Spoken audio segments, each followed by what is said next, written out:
Gente linda, boa noite para você que está aqui com a gente. É uma alegria imensa estar em mais um programa As em Pauta aqui com você. É um programa de debates, um espaço para entrevistas, conversas, enfim, troca de conhecimento acerca de todos os temas possíveis relacionados à Ásia, a essa Ásia que está aí hoje despontando no nosso cenário mundial. O Ásia em Pauta é um resultado de uma parceria entre o nosso Centro de Estudos Asiáticos da Universidade Federal Fluminense e a revista Intertelas. Estamos transmitindo esse programa tanto pela página do CEA no Facebook, quanto pelo canal da revista Intertelas no YouTube. O Centro de Estudos Asiáticos é um núcleo discente e interdisciplinar de pesquisas sobre a Ásia fundado em 2018. E a revista Intertelas é uma publicação eletrônica que analisa e informa sobre as relações internacionais, cultura e mídia. Seja mais que bem-vindo ao nosso programa. E agora vem aquela que todo mundo gosta, nossa amada vinheta.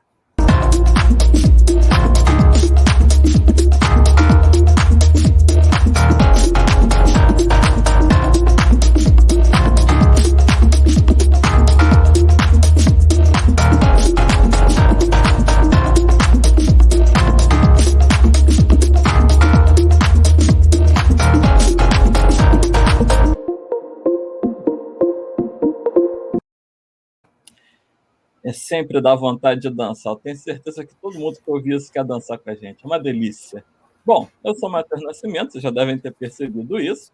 Pesquisador do CEA e um dos apresentadores do Ásia em Pauta, que hoje estou aqui acompanhado da minha grande colega também apresentadora, Alessandra Scangarelli Brits, da revista Intertelas. Dá essa palavra aí, Ale. Olá, todo mundo que está nos assistindo, Matheus, professor Edélcio, mais um As em Pauta, sejam todos bem-vindos. E a gente vai conversar hoje sobre um tema que ainda tem que ainda ser mais promovido no nosso país, tem que ainda haver mais debates, mais informação e conhecimento, que é a literatura do Cazaquistão, né, e as relações entre esse país tão importante, tão estratégico no mundo, e o Brasil. E para isso, né, vocês não sabem, o Cazaquistão ele se encontra na região da Ásia Central, uma região que fica muito ali entre Rússia e China. Esse país é vizinho destes países tão proeminentes no cenário internacional. E ao longo da história, não é só atualmente, o Cazaquistão sempre foi um país de grande importância para a política mundial. E hoje nós vamos conhecer um pouco mais sobre a cultura dele e um pouco sobre a sua literatura e sobre as relações com o Brasil, como já foi dito. E para isso nós convidamos o professor pesquisador, né, professor Edélcio Américo, que está aqui conosco. Ele que deixa eu falar direitinho aqui, ele que é coordenador dos cursos de língua russa do Programa de Línguas Estrangeiras Modernas da Universidade Federal Fluminense. Tem graduação em letras pela USP, mestrado e doutorado em letras e literatura, né, pela USP também, se eu não me engano, exatamente. E agora desenvolve ao longo da vida do professor, ele realizou diversos projetos com base na língua e literatura russa, e hoje tem uma nova caminhada que eu considero uma grande empreitada, que é trazer uma aproximação do Brasil com a cultura do Cazaquistão, né, e com este país, fazer uma ponte com este país. E seja bem-vindo, professor, por favor, fale mais. Oi, boa noite a todos. É um prazerzão estar aqui com vocês. O Matheus, esse camarada aí de longa data, de muitos eventos aí conjuntos. A Alessandra, pelo tempo aí que nós já estamos também produzindo conteúdos aí juntos com a Intertelas. E a todos que estão aqui nos acompanhando. Sim, pois teve essa guinada nesse momento de mudança na carreira, acabou acontecendo de uma forma, como tudo acontece, parece que tudo que é de melhor na nossa vida acontece de forma, né, inesperada. Tudo começou em 2009, eu posso dizer. Em 2009 eu fui convidado, na época, para um centro cultural no Cazaquistão, no Centro Jastar, para passar uma semana lá por ocasião dos festejos do aniversário da cidade, da Astana, né? Antiga Astana, né? Agora Nur-Sultan. Vocês acho que acompanharam aí esse processo. A mudança aconteceu justamente porque Astana significa capital, e capital chamado capital também não dava muito certo. Estava esperando o seu nome, né? Uma capital muito jovem. E aí, por ocasião da saída do poder do presidente Nursultan Nazarbayev, acabou ficando o primeiro presidente do Cazaquistão independente, acabou ficando com o nome da cidade, né? Bom, e em 2009, então, eu fui, por ocasião desse, tanto o aniversário do Nazarbayev quanto o dia da cidade coincidem praticamente, com uma diferença de 2 dias, se não me engano, em julho, e passar uma semana lá, né? E aí, ok, uma semana, acompanhei as festividades e tal, teve cultura brasileira também, na ocasião, e depois voltei e a coisa meio que morreu, ficou por isso mesmo, obrigado, né, tal, né. Eu achei uma viagem bem interessante, um mundo bem, digamos assim, diferente. Diferente por um lado positivo, sem dúvida, porque é lógico que eu estava na capital, na parte mais rica, né, da cidade, uma das cidades mais caras e mais desenvolvidas hoje em dia do mundo, mas na ocasião eu não pude ver muito bem o país, conhecer outras partes do país, inclusive as cidades mais históricas, né, como, por exemplo, Almaty. Mas então voltei, continuei desenvolvendo as minhas pesquisas como antigamente, e depois surgiu o projeto de tradução do livro, né, que eu vou mostrar para vocês aqui, o livro justamente do atual presidente, quer dizer, do antigo presidente, do primeiro presidente do Cazaquistão independente, que chama A Era da Independência. Esse livro, gente, foi justamente publicado no momento em que Nazarbayev deixou o poder, né? Foi um processo, né, que acabou acontecendo quase que concomitantemente. Então, o livro saiu, não foi porque a tradução era ruim, não, que o Nazarbayev teve que sair, gente, não foi, não. Foi porque, na verdade, a tradução saiu, o mais interessante, foi a primeira obra traduzida, talvez, sobre o Cazaquistão e para o português. E, na verdade, vocês podem me dizer, mas o livro do presidente, o que o presidente escreveu. Mas, na verdade, esse livro é bastante interessante, por quê? Porque ele tem alguns elementos que falam, né, desses 30 anos, né, do Cazaquistão independente. No passado nós tivemos festividades, né, não só do Cazaquistão, nós vamos falar um pouco sobre isso, vai lembrar que não só o Cazaquistão, mas todos os países da antiga República Socialista Soviética, inclusive a Rússia. Muita gente esquece que a Rússia também, né, a princípio fazia parte desse grupo, né, na Soviética, a Rússia era um dos países. Bom, de qualquer forma, o Cazaquistão então se torna independente, e ele conta justamente a história desse processo, né, que é um processo interessante do ponto de vista, lógico, de um líder político, né? Lógico, essa história dos 30 anos, provavelmente para uma outra pessoa, ter uma outra cara, uma outra ideia, uma outra perspectiva, mas de qualquer forma, uma ideia interessante de como que as coisas, né, caminharam. Eu vou falar um pouco mais depois sobre ele. E a partir daquele momento foi estabelecido um contato, um elo bem interessante com a Embaixada do Cazaquistão e, por sua vez, com o Ministério de Relações Exteriores, que tem desenvolvido nos últimos anos um trabalho muito grande de reconhecimento ou de demonstração da cultura cazaque, não só da cultura, mas das empresas, dos negócios, né, das possibilidades de se trabalhar com o Cazaquistão. Então, isso tem sido feito de forma bastante intensa, a embaixada está muito ativa, e por isso, depois desse primeiro livro, nós tivemos um segundo livro, que daí foi um livro sobre literatura. Aí foi a tradução do livro do Abay. Nós vamos falar bastante também sobre ele, sobre esses processos. E depois do Abay, nós tivemos mais um livro do Nazarbayev, por conta agora dos 30 anos de independência.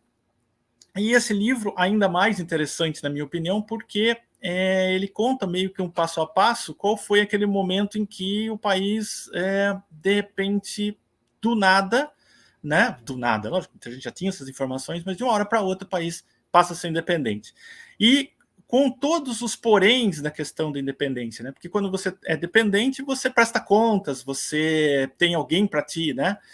Te cobrar, mas ao mesmo tempo te assessorar em determinados momentos, né?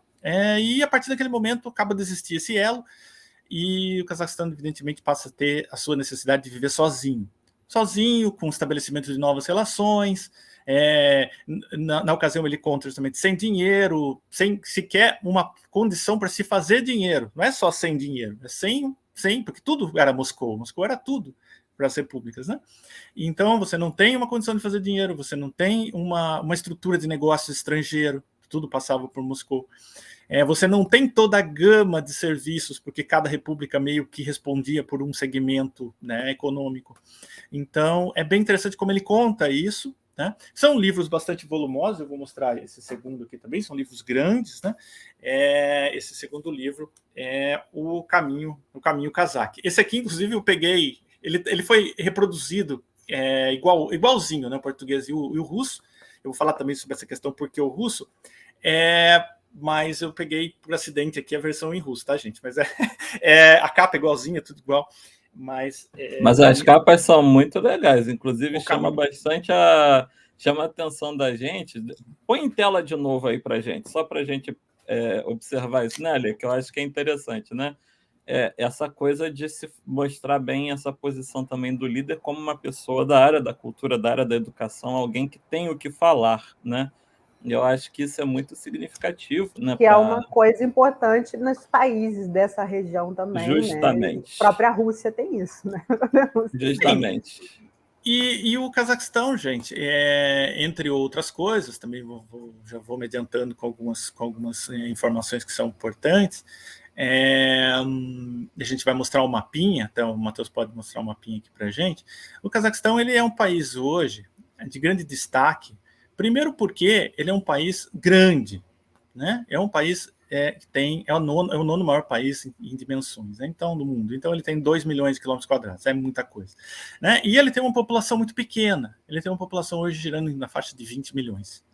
Né? Você pegar aí, não dá praticamente a cidade de São Paulo, né, gente? Então, nessa relação, ele tem uma vastidão muito grande, né? Uma área toda pouco habitada, desértica.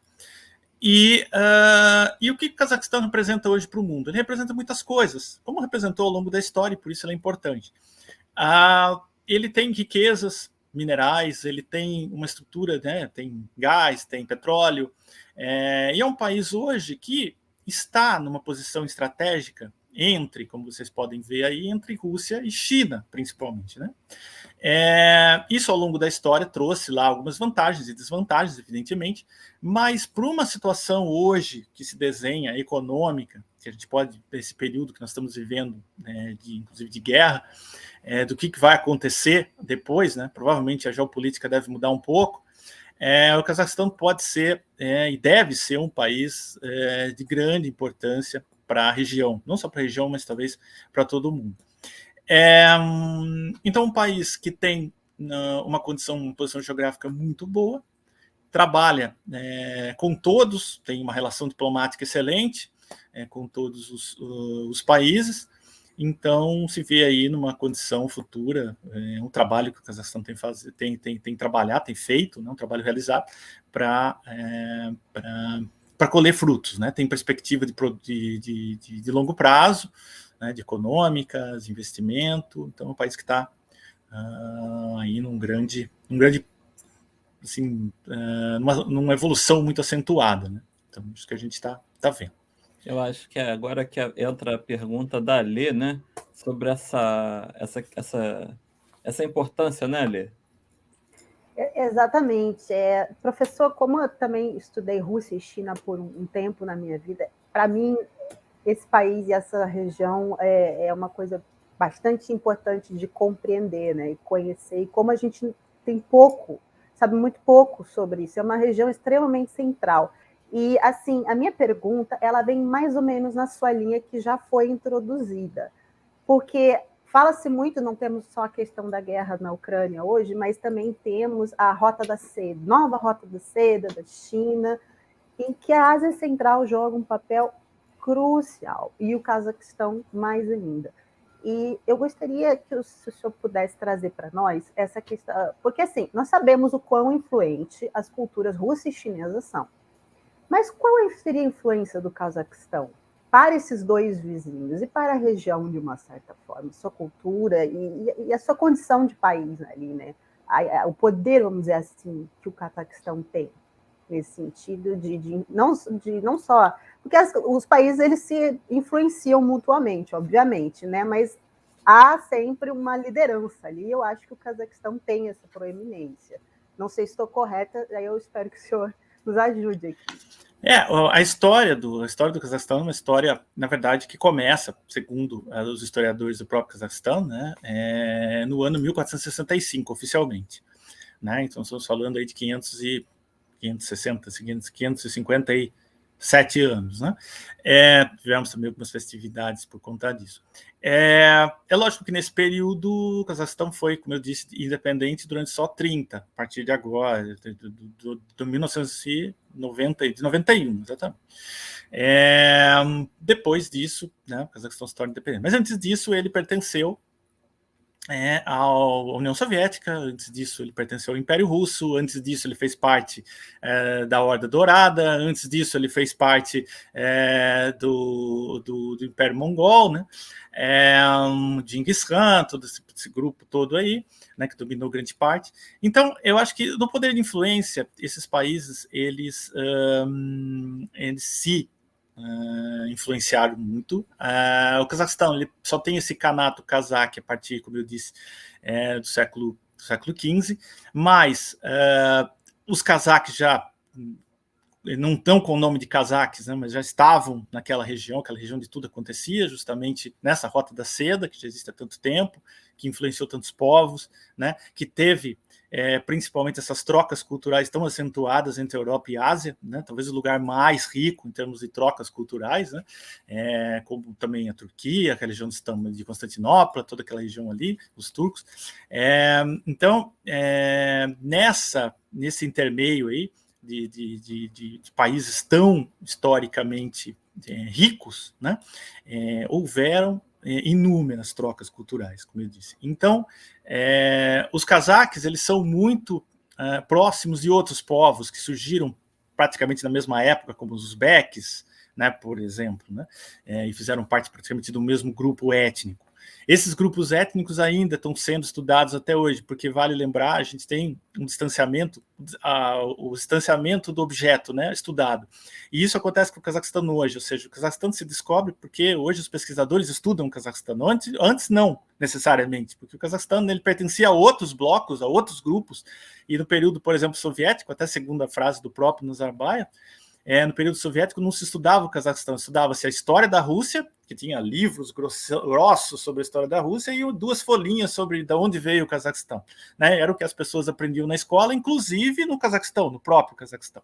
Né? As pessoas estudavam um pouco a sua própria origem, estudavam quase nada a sua própria língua, a sua própria estrutura. Né? Mas hoje, cada vez mais, tem se descoberto não só as origens que remetem justamente à parte dessa Horda Dourada, dessa origem mongol, de toda essa inter-relação entre os países, inclusive parte da China. Então, hoje nós temos toda esses estudos surgindo com mais força. A história do país hoje escrita na própria língua, ou seja, escrita em cazaque, porque antes foi toda ela desenvolvida no russo. Né? E eu, entre outras coisas, tenho um projeto que está agora em meios aí de aprovação e tudo mais, justamente para trazer um pouco disso aí para o português, um projeto longo, de trazer um pouco para o português também dessa junção de estudos, né? Eu, infelizmente, ainda cazaque não sei, mas o russo já é uma fonte boa de partida para uma compilação de documentos históricos, né, que podem resgatar esse passado todo, um passado bastante rico, um passado de grandes relações culturais, né, de enriquecimento, que pode elucidar agora outras tantas perguntas da época, né, perguntas de época que a gente está tão distante aqui e tem às vezes dificuldade de entender. Então, eu não sou historiador, né, mas estou cada vez mais encantado com essas relações, né, cada vez mais querendo mexer com isso de alguma forma. E esse projeto acho que pode ser uma oportunidade de justamente trazer tudo isso para o português e para a discussão, né? Isso vai ser uma delícia. Eu já estou vendo esse projeto dando certo, já estou vendo esses livros e fontes e materiais circulando para tudo quanto é lugar. Eu mesmo, que na verdade não analiso a Ásia Central, analiso no Extremo Oriente, vou querer ler isso aí, porque se o Gengis Khan tem a importância que tem e é um representante desse lugar chamado Ásia Central, temos que lembrar também que ele influenciou diversos outros povos vizinhos das outras Ásias. Então, acho que vai ser um trabalho fantástico. Gente, se você... império, foi o maior império territorial que existiu, as pessoas esquecem de dizer isso. É verdade, e ainda quase ninguém invadiu, estuda, né? No Brasil, pelo menos. É verdade, quase invadiu lá as portas, como dizia antigamente, né? As portas de Constantinopla, o grande terror. Mas, enfim, gente, se você está aqui com a gente, aproveita, vou aproveitar essa deixa, né? A boa lembrança. Já vai deixando aí nos comentários, assim, o que você pensa sobre o Cazaquistão, etc. e tal. Vai interagindo com a gente, porque isso é muito legal. E o professor Edelcio está aqui também depois para acompanhar esses materiais e perguntas também, né?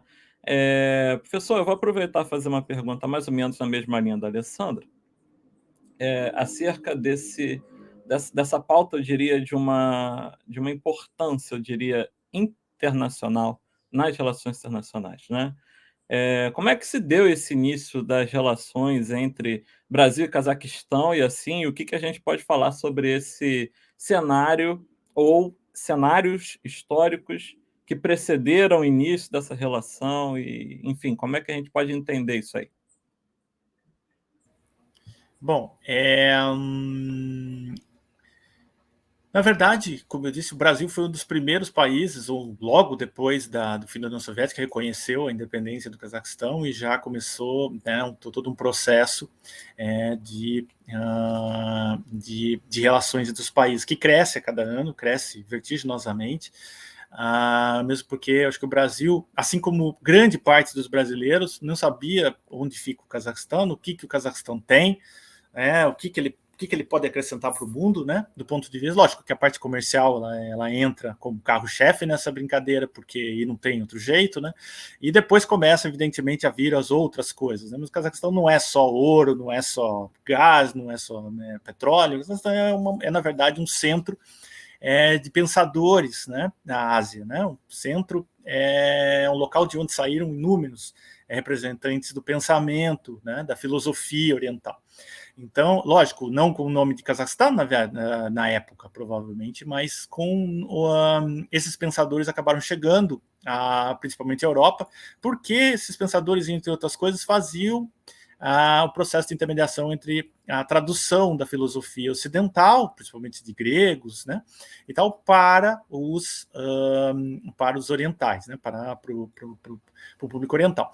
Então, nós tínhamos aí, entre os grandes nomes que chegaram ao Brasil, chegaram à Europa, chegaram ao mundo inteiro, o nome de Al-Farabi, como, acho que, um personagem extremamente importante, porque ele era justamente aquele que traduzia a filosofia ocidental para os povos, né, de línguas orientais, seja persa, árabe, né? Então, esse foi talvez o maior expoente da chamada, como a gente pode chamar assim, literatura, talvez da época, mas né, do conhecimento, da sabedoria, da filosofia, né? E hoje, até tem uma coisa interessante, porque no ano retrasado nós tivemos um evento do Al-Farabi na Universidade de Brasília, da UNB, e nós tivemos a presença do embaixador, na época outro embaixador ainda, agora nós tivemos a troca de embaixadores no Cazaquistão, no ano passado. Então, o anterior apresentou justamente uma palestra sobre sobre Alfarrabi, né? E tem toda aquela coisa, falei até um pouco, Matheus, sobre isso antes de entrarmos ao vivo, que fala Alfarrabi, mas ele é casaque, né? Cada um pensa, de onde que é? Acho que eu vou até colocar, né? Acho que eu vou até colocar aqui em tela para a gente ver isso. Exatamente, Então tem, e que ele nasceu numa cidade que pertence ao Cazaquistão hoje, o Cazaquistão moderno, né, o território do Cazaquistão, morreu em Damasco, na Síria, né? E ele justamente foi um dos maiores expoentes da cultura, ou divulgadores, né, ou, melhor dizendo, intérpretes da cultura, da filosofia, e da junção, né, entre essas filosofias, entre essas culturas, como que elas se integram.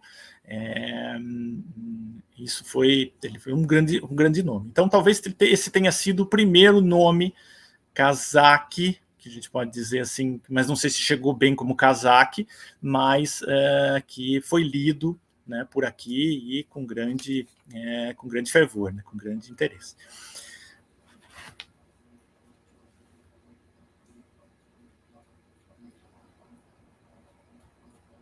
Bom, aí agora acho que a Lê vai fazer a pergunta dela. Eu só estou me coordenando aqui, porque... né, não, mas eu gostei muito dessa imagem também, porque me fez pensar, né, em elementos característicos desses pensadores que nós, às vezes, não identificamos como orientais, né? Não, mas exatamente. O próprio professor Edelcio agora, já com relação à pergunta anterior, já disse, eis uma influência enorme do Cazaquistão, né? Um exportador de pensadores, vamos dizer assim, de muita importância. E aí nós vamos para a nossa próxima pergunta, comentando aqui a presença da cultura cazaque no Brasil, né? Nós sabemos que daqui a pouco, de repente, pode ser um tanto início, né? Mas, professor, qual seria hoje, assim, sobre o que o Brasil, o senhor já apontou, né, um dos pensadores, mas o que o Brasil, como é que o Brasil conhece o Cazaquistão? Como está a presença? Bom, eu acho que estamos ainda na fase de engatinhar, né? Estamos engatinhando ainda, e isso não é só um mal do Brasil, digamos, né? Eu até converso aqui bastante com a professora Ekaterina Volkova, né, Américo, minha esposa também, né, que é coordenadora do Centro de Estudos Asiáticos, que é professora da Universidade Federal Fluminense, e pergunto para ela justamente sobre a questão dos estudos de literaturas não russas, digamos, no período da universidade, né, dentro que ela nasceu na União Soviética, depois cresceu no período Rússia. E ela também estava falando que é muito pouco, ou muito pouco foi falado, ou muito pouco é estudado, ou era estudado, né? A não ser que você se queira uma especialização em Oriente, né? Em algum país oriental, mas não como, digamos, como União Soviética, como Rússia, né? Então, até lá, do qual o Cazaquistão fazia parte, né? Ou fez parte durante tanto tempo, desde o Império Russo, vale lembrar, estamos falando aí desde o século XVIII. Até lá, nós temos essa questão ainda, ou seja, uma literatura de poucos escritores. Aí nós temos um outro momento importante, antes até de voltar à questão Brasil, mas que muitos escritores cazaques escreveram em russo. Né, escreveram em russo porque era certeza o grande de publicação, né, tinha um apelo, tinha uma possibilidade muito maior de divulgação. E o que chega aqui para a gente, como eu disse, nos últimos tempos, por conta desse incentivo do governo cazaque, isso tem que se dizer e sempre repetir, porque não é fácil, né, você querer investir em cultura, né, e eles estão investindo, eles estão querendo que o país se torne conhecido, não só por exportador de alguma matéria, sei lá, prima, mas também será conhecido pela sua cultura, pelo que produziu, né, pelo seu pensamento. Então nós temos aqui também outro livro nós já falamos sobre alguns livros que saíram, e nós temos outro livro, esse livro deve ser uma contribuição importantíssima para o entendimento do Cazaquistão no Brasil, que é o livro Os Nômades. Vale lembrar que o Cazaquistão, a tradução do nome é povo do espírito livre, né, é aquele que, né, o livre, o nômade, né, aquele que... E isso vai de encontro, até aquelas fotos que a gente pode mostrar agora, Matheus, as casas, né, que eles construíam para... exatamente, que eram essas, essa aqui é muito trabalhada, que era dos líderes, né? Essa aqui era dos líderes, mas tinha as simplesinhas, que essa aqui a anterior até melhor, aqui, essa lateral, desculpa, Matheus, volta aqui, essa aqui, a lateralzinha aqui, mais uma para trás. Aí, essa aqui, a ideia da nossa esquerda, que eram construções fáceis de serem feitas, né? E vão de encontro à questão do padrão nômade, né? Se você constrói ali, daqui a pouco continua andando e vai embora, né? Monta, desmonta e tal. Então, esse livro, Os Nômades, né? Do Elias Essenberg, que ganhou o prêmio estatal na época da União Soviética, e ele vai relatar numa trilogia, uma espécie de uma saga, né, dos nômades, a história cazaque do século XV até o século XIX. Então, essa trilogia, nós já temos o primeiro livro com o contrato assinado com a embaixada, já começou a ser traduzido, né, já estamos traduzindo, e meio que a garantia aí, ou uma ideia boa, perspectiva de termos os outros dois para os próximos 2 anos, né, e fecharmos essa trilogia. É muito importante para a divulgação da história cazaque para o público brasileiro. Então, nós temos esse projeto, o projeto já está acertado para essa primeira etapa, e o que é fundamental, outra coisa que a gente tem que dizer, é que tudo isso que é feito com material de divulgação, são materiais que a gente... é uma divulgação gratuita, né, feita pela embaixada. As pessoas até podem pedir, normalmente eles até dão, né, e tem os eventos específicos de cada coisa também que as pessoas recebem. Não só políticos, não só imprensa, mas também pessoas interessadas, estudantes, né? Então, eu acho que esse trabalho é fundamental. Eles estão imbuídos desse objetivo, sabem que pouco se conhece sobre o país e que a gente precisa fazer muito para que isso ganhe corpo, ganhe e tenha o Cazaquistão a representação que merece, né? Eu acho que isso que é o fundamental. Isso aí é uma beleza, gente. Os materiais são disponíveis gratuitamente, né? Como objetivo de divulgar essa cultura, a embaixada tem se responsabilizado por isso, né? Antes de você ir para a sua, Matheus, eu queria ainda aproveitar rapidinho. Professor, nós vamos tratar sobre essa questão entrando na literatura depois, no segundo bloco, mas assim, falando ainda de cultura, como é que, quando assim, por exemplo, quando a gente vê a identidade de um povo e tal, eu não sei o quanto ainda tenha de estudos, o senhor se aprofundou ainda nisso, mas eu queria saber como você poderia descrever assim características da cultura cazaque, né? E eu sei que isso é uma pergunta que eu estou fazendo agora e tal, e a gente eu queria assim, não precisa ser nada muito profundo assim, mas de uma forma geral, só para um conhecimento geral, né? E também de forma solta, tranquila, assim, como seria coisas em comuns que a gente pode encontrar entre Brasil e Cazaquistão, no caso, né? Se for possível isso.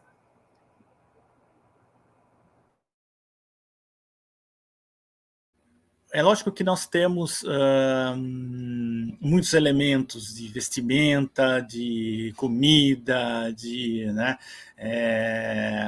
de caça, né, que faz parte sempre fez parte da cultura nômade, como a gente pode dizer, de hospitalidade, né, que é um traço impressionante da cultura cazaque, que vê toda pessoa que chega à sua casa como enviado por Deus, né, aquela coisa que você deve dar tudo para aquela pessoa para que ela volte, porque Deus colocou aquela pessoa na sua casa, né? Então, isso dos povos islâmicos também, entre outras coisas. Então, eles têm características culturais muito representativas. Eu tinha até uma coisa para mostrar aqui, mas depois ficou longe de mim. Uma outra hora eu mostro, mas algumas características assim de vestimenta. E agora, existem alguns ritos, né, com relação a casamentos, com relação a... Tem vários cerimoniais, né, que fazem parte só da cultura cazaque. Esse é um dos materiais, é um dos itens que está na relação dos materiais de estudo, que precisam ser estudados. Eu levantei esses itens para justamente uma pesquisa, está no projeto também, e pretendo estudar nos próximos tempos em mais detalhes. Mas de aproximação. Gente, está aí uma coisa interessante, né? O que tem de tão próximo entre Cazaquistão e Brasil? Está aí uma boa pergunta. Eu não sei se hoje eu conseguiria traçar algo que nos una assim, de uma forma tão ou em uma palavra, ou em duas, resumir. Mas eu vejo que é um povo que preserva muito questões, assim como o brasileiro também, eu acho que questões de amizade, questões de laços afetivos, né? Pessoas alegres, né? Vejo também, é uma imagem completamente diferente do que possa se pensar, mas o povo também muito alegre, muito brincalhão, e dentro das suas características, evidentemente, né? Mas talvez isso, mas de outras coisas um pouco difícil, porque apesar de todos nós sermos de uma forma ou outra próximos, né? Mas eu acho que dentro da sua própria cultura eles se distanciaram bastante da nossa criação, da nossa formação, né, ocidental, brasileira, tal. Mas tem vários esses elementos assim, talvez mais centrais, como elementos comuns, né? Mas essa é uma coisa que realmente a gente tem que pensar mais e trabalhar mais. Daí a sugestão de pesquisa para muita gente fazer, né? Que precisa, porque o Brasil precisa conhecer a fundo esse país.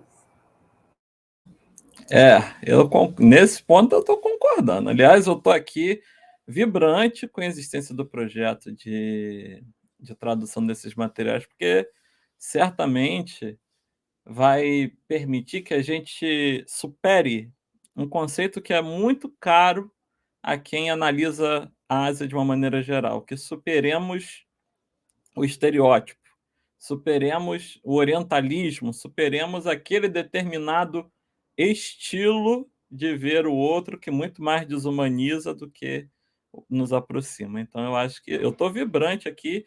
Bom, e a minha pergunta, professor Delcio, a minha próxima pergunta vai nesse sentido assim também, de pensar um pouco nesses vínculos que justificam o relacionamento, me permita aqui dizer, internacional, transnacional até, entre os dois países, né? Brasil e Cazaquistão. Quais seriam as perspectivas econômicas para essa aproximação cultural entre Brasil e Cazaquistão, né?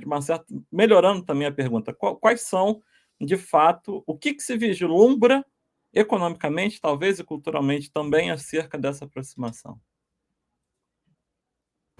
Bom, eu acredito que economicamente nós temos, aliás, até foi nesse ano a publicação. Esse é outro material também que a gente pode conseguir junto ao governo, à embaixada, material em língua portuguesa sobre o Cazaquistão, com informações sobre o país. São quase 100 páginas, uma brochura, que eu até pedi para eles, que não chegou ainda, eu devo receber, e daí eu passo para vocês. Mas é um documento muito interessante que eles estão produzindo justamente sobre as relações, né? Primeiro, um pouco de história também, um pouco do que é o país, um pouco sobre as tradições, lá tem algumas informações complementares sobre isso, e depois entra numa parte econômica, né? Eu acho que a relação econômica Cazaquistão, como eu disse, está crescendo ano a ano, né? De ano passado para o retrasado, o crescimento incrivelmente alto.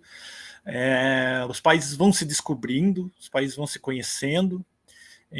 Outra característica importantíssima dos cazaques é a lealdade. É um povo muito leal, é um povo que prima muito por relações duradouras, né?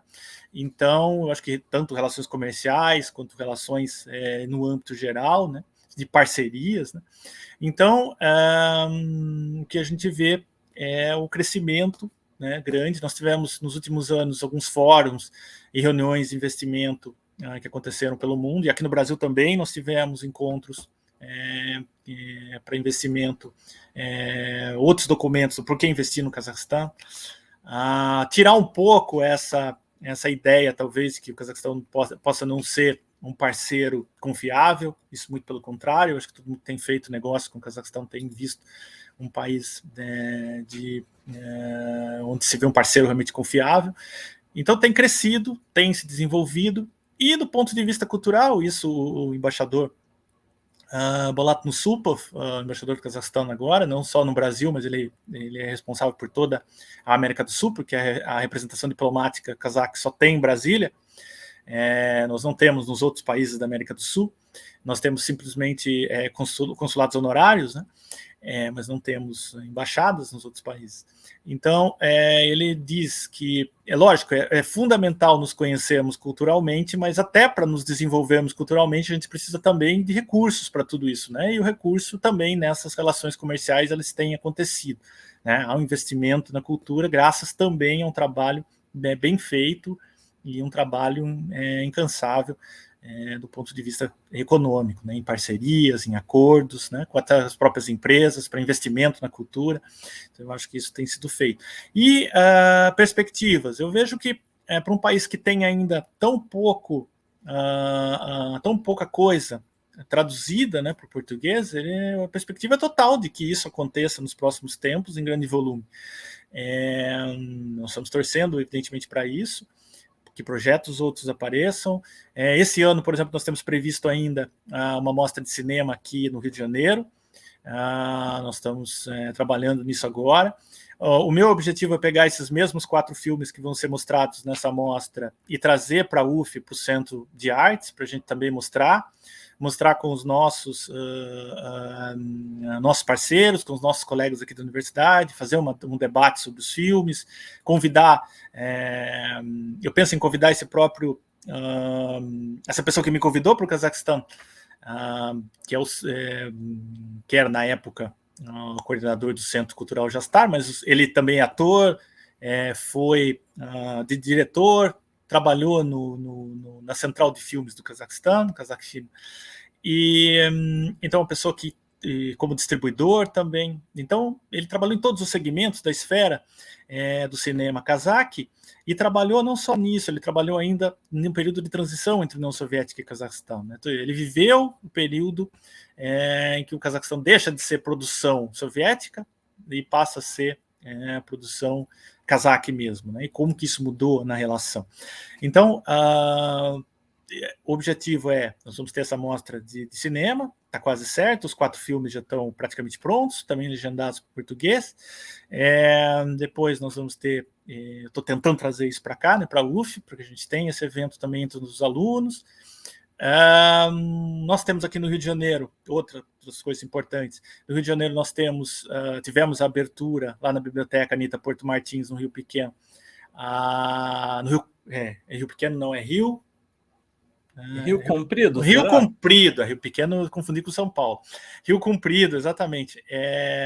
Lá nós temos a sala de leitura em nome da Baikonambaia. Lá tem livros cazaques, lá nós temos toda uma estrutura, as pessoas podem ir, pegar esses livros, ler. Vamos ter eventos culturais lá, a expectativa da criação de um centro cultural naquela região, parecido com o que nós temos em Rosário, na Argentina, também um centro cultural. Então, o objetivo é fazer isso nos próximos tempos. O embaixador do Cazaquistão deve vir ao Rio nos próximos meses, para que a gente tenha alguns acordos firmados. Inclusive, também estamos em conversação aqui com o Programa de Línguas Estrangeiras Modernas da UF, no ProLem, para ter aula de cazaque aqui no ProLem UF. E também algumas aulas de cultura. Então, eu acho que isso tudo, dentro de um envoltório aí, é a mais clara demonstração de que há um objetivo comum, né? Eu tenho participado de algumas reuniões, conversas com a embaixada, eles têm ouvido bastante, acho que coisas que a gente pode fazer juntos, e coisas que não necessariamente precisam de volumes grandes para serem realizadas. São coisas que podem ser feitas com poucos recursos, mas que têm um impacto muito grande cultural, né? Inclusive isso que nós estamos fazendo aqui. né? É uma coisa que tem um impacto gigantesco, atinge tantas pessoas e, ao mesmo tempo, isso, né, eu não preciso de, né, de grande investimento, eu não preciso de ninguém para... Né? É simplesmente uma das possibilidades, né? Então, a gente pensa em fazer outras coisas nisso. Vejo a universidade como um caminho, porque pessoas interessadas, pessoas que querem realmente ver isso de uma forma mais clara, mais aprofundada, né? Não superficialmente. Então, eu vejo que nós temos material humano, nós temos condições, nós temos pessoas que têm interesse, assim como vocês que estão aqui organizando isso, estão sempre aí se esforçando ao máximo para que a Ásia seja mostrada como merece, tirando um pouco desse centro que a gente tem europeu, americano. Então, então tudo isso acho que tem sido pensado, está bem maduro na cabeça do embaixador, do Ministério de Relações Exteriores do Cazaquistão, que tem dado apoio. Então é isso, acho que as perspectivas são excelentes e nos próximos anos, pelo menos, a gente tem aí um horizonte de traduções, de mais conhecimento, de mais debate, de mais tudo isso aí. E o Brasil, infelizmente, pouco investe no próprio Brasil, né? Quiçá investir no Brasil para o Cazaquistão, né? Então, eu acho que seria interessante também que nós tivéssemos as nossas mostras, a tentativa de mostrar as nossas coisas, mas assim como a gente vê que a Rússia investe no Brasil, em traduções, em eventos, e o Brasil pouco faz, né, em contrapartida. Então, a gente tem isso, infelizmente, também acontecendo. Gostaríamos que fosse diferente, né, que nós tivéssemos lá eventos brasileiros, né, divulgação da cultura brasileira para todos esses países também, porque afinal de contas a gente também faz muita coisa e muita gente não sabe que a gente faz. Então esse é um ponto que ainda nós estamos fora da curva aí, mas esperamos, né, expectativa de que as coisas mudem. Eu já me coloco em Intertelas aqui para participar desses eventos, cobrir o que puder e colocar adiante, divulgar. E uma coisa, né? O professor está colocando aqui uma outra questão, né? Muitas vezes a gente sabe que o relacionamento com alguns países que o Brasil tem é uma coisa bem unilateral, né? E nesses aqui, olha como nós temos uma grande chance de construir uma relação que caminha um lado e outro, né? Não é necessariamente unilateral, né? Só depende do Brasil ter essa disposição de querer se mostrar também, mostrar quem realmente não essa visão, porque também criaram uma imagem, da mesma forma que criaram uma imagem do Cazaquistão, criaram uma imagem do Brasil lá fora. Não necessariamente fomos também nós, mas também outras pessoas, outros países que criaram essa imagem. E basta a gente fazer. E olha quantas perspectivas, né, Matheus? Quantas possibilidades, né? E a gente... Fale. Estava aqui pensando também, né? Só para deixar registrado aqui para quem está assistindo a gente, que o professor Edelcio fez a menção à inauguração do espaço... gente, eu preciso ser corrigido nisso, né? Professor Edelcio, como eu falo o nome do poeta... Abai... tem que... Abai Kunambaev. Abai Kunambaev, né? E a gente tem o espaço em homenagem a Abai Kunambaev na Biblioteca Popular Anita Porto Martins, né? No Rio Comprido, que foi inaugurado.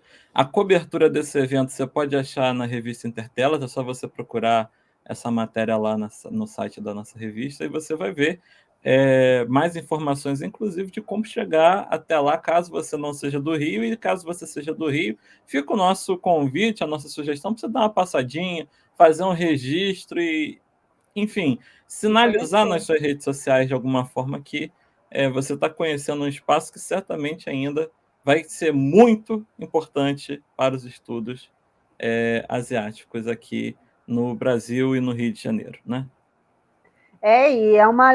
O interessante disso tudo é que não tem um intermediário, é uma relação direta, que eu acho que é o principal. Porque nós, por exemplo, até a própria Rússia, a própria China, esses países mais proeminentes no cenário internacional, nós temos uma imagem muito vinda do Ocidente, que nos apresentou esses países dessa forma. Portanto, é importante ter essa relação direta. E até estudando Rússia por mais tempo, quanta influência tem do Cazaquistão na cultura russa? e no cinema, em grande parte, entendeu? Eu tive a oportunidade de estar em Moscou, nos festivais e tal, e muita gente da Ásia Central, um outro mundo, é muito interessante, e eles têm, sim, tem todo, inclusive buscam espaço, da mesma forma que grupos nossos aqui, os nipo-brasileiros, né, as pessoas de descendência asiática buscam espaço na indústria cinematográfica no Brasil, são brasileiros com descendência asiática. Lá acontece a mesma coisa. O pessoal que mora mais na parte da Rússia asiática busca o seu espaço dentro do mercado russo também, né? É uma luta, não é fácil. E eles tiveram uma participação até na Grande Guerra Patriótica, nesses eventos históricos tão importantes para a Rússia, esses povos tiveram muita importância também. Tá? E é só um parênteses. Matheus, chegou a hora do seu reclame. Nós acabamos nosso primeiro bloco, vamos para o próximo, mas antes, as famosas dicas do nosso querido Matheus.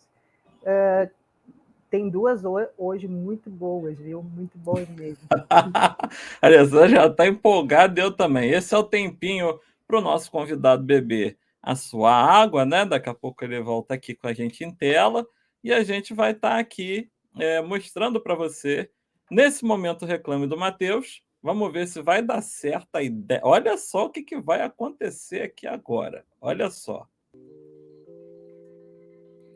Tem uma musiquinha de fundo para o nosso momento do Reclames do Matheus. Eu sabia que a Alessandra ia gostar.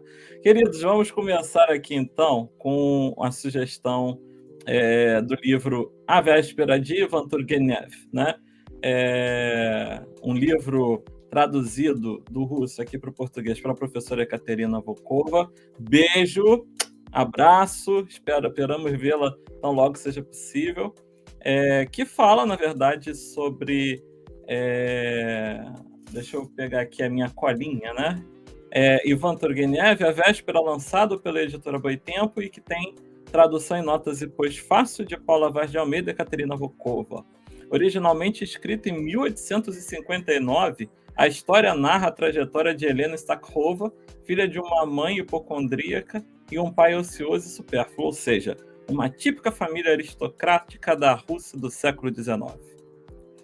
Um dia, às vésperas da Guerra da Crimeia, Helena conhece o revolucionário Dmitry Zarov, por quem logo se apaixona.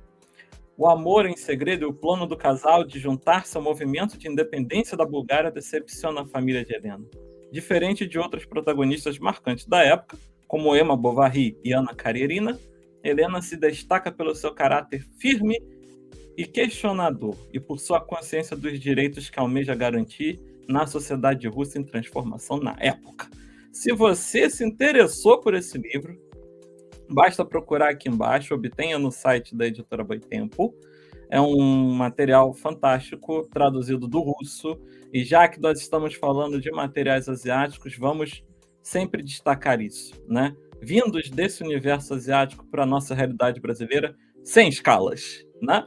A segunda sugestão que a gente tem para hoje é a sugestão do álbum, mais uma vez uma sugestão musical aqui conosco, do álbum The Sound of the Living Things, né? O Som das Coisas Viventes, de Tatsuro Murakami. Esse grande músico, na verdade japonês, mas que tem sua formação aqui no Conservatório Paulista Brasileiro, né? Conservatório de Música Paulista Brasileiro, está lançando mais um disco, esse álbum gostoso, em que você vai ver um excelente violão dedilhado, etc e tal, e que faz com que, na medida que você ouça, você vai viajar no som de todas as coisas viventes. Vale a pena procurar o Tatsuro Murakami em todas as plataformas de streaming desse material audiovisual que você tiver, e a gente está aí esperando que você, a essas alturas do campeonato, já tenha curtido, compartilhado, feito tudo o que você puder fazer com o material que você está tendo acesso aqui, para que mais pessoas tenham acesso a essas indicações, né? E também aos debates que nós estamos tendo aqui. Bom, nosso convidado já está aqui de volta para o nosso segundo bloco. E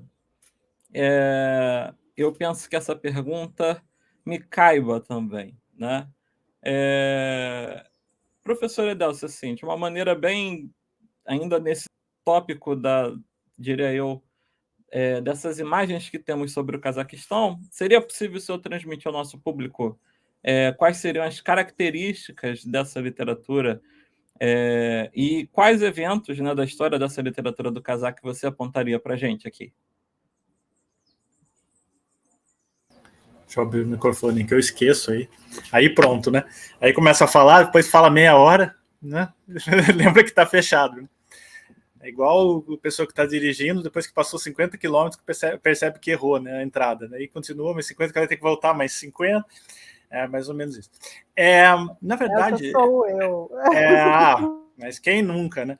Mas aí, aqui, eu fiz também uma colinha aqui, tentando organizar um pouco esses eventos, porque vale lembrar que, apesar disso tudo,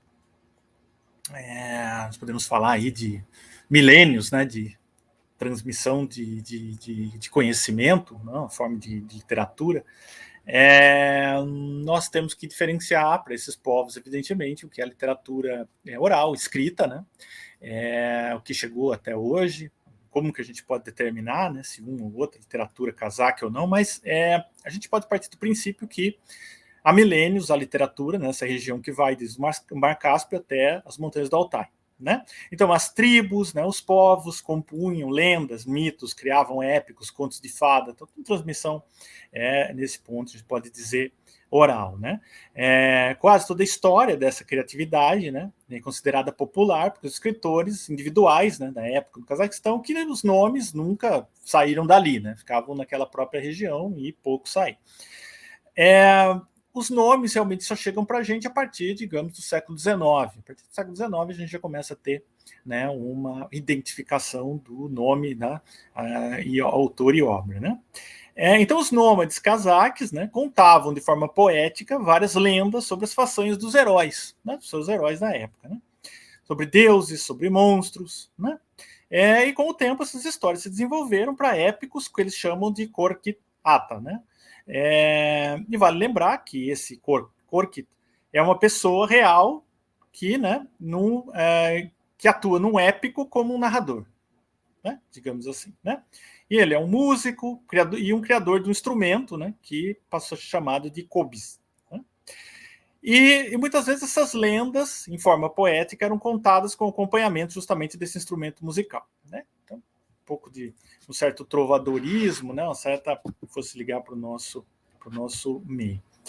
Então, essas tradições poéticas, no século XV, principalmente, ganharam outro nome, que chama Talgal, né, foi formado, reflexão dele, já mais ligada à sabedoria ou o que eles chamam de edificação.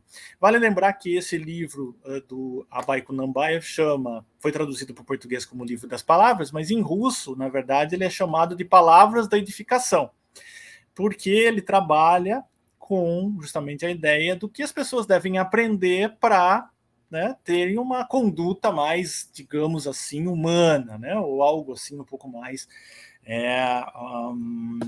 como a gente possa realmente ter algum tipo de conteúdo, né? E isso era muito importante, né? Diferenciar uma pessoa da outra mediante aquilo que ela aprendeu, mediante aquilo que ela tem para oferecer como informação, né? Como na parte de diálogo. Então, esse livro, deixa eu ver se eu tenho aqui, eu acho que eu tenho, deixa eu ver, este aqui, o Livro Exatamente. das Palavras, do Abhay, seria um livro fundamental no contexto para quem quer entender um pouquinho de literatura cazaque. Sim, ele vai ligar tudo isso que eu estou falando agora, uma literatura oral, uma ideia de literatura oral, pegar a herança cultural cazaque, né? Porque o que o Abhay faz? O Abhay, eu dou um salto aqui, mas daqui a pouco eu volto na questão do Abhay. Quer dizer, daqui a pouco eu volto na questão da formação da literatura cazaque, mas o Abhay, o que ele faz? Ele junta, porque ele é aquele cara que representa para a literatura de qualquer país, né? Cada país tem o seu, aquele cara que é o fenômeno de interligação de uma cultura dentro de um momento já onde aquela cultura, de uma forma ou outra, ela está subjugada, né? Ela está sobre... Então, ele é aquele cara que faz o resgate, né? Mostra o caminho a partir daquela língua, ele escreve em cazaque, depois traduzido para o russo, né? E exatamente isso, ele pega essas 46 palavras, né? E traz em cada palavra um ensinamento. Então, como se fosse cada capítulo, ele fala sobre um assunto da vida cotidiana. E todo mundo se identifica plenamente com isso, porque todo mundo, né, até a gente que não é da cultura cazaque, você lê aquilo e fala assim, bom, tudo bem, eu posso extrair os elementos cazaques, colocar os meus elementos culturais e é perfeito, para mim funciona, né? Então, ele faz isso. Ele é o criador da língua literária cazaque, ele é um tradutor da cultura russa para os cazaques. Então, ele era de uma família abastada, ele tem uma criação muçulmana, mas ao mesmo tempo ele tem a tradição russa forte na casa dele, na estrutura de formação. Ele valoriza a cultura russa e fala que os cazaques devem aprender russo, e aí nós vamos atingir um outro elemento agora que é muito presente no Cazaquistão, ou seja, o que é o russo hoje no Cazaquistão. O russo hoje no Cazaquistão é a língua estabelecida pelo novo presidente Kassym-Jomart Tokayev, é a língua de intermediação cultural, o russo. Então, o cazaque é a língua oficial, o russo é a língua de intermediação cultural. Por quê? Porque muitos russos vivem no Cazaquistão até hoje. E por quê? Porque muitos cazaques nasceram no período soviético e muitos cazaques ainda não sabem cazaque. Estão estudando, estão aprendendo, estão desenvolvendo, mas os mais velhos, principalmente, não necessariamente sabem o cazaque.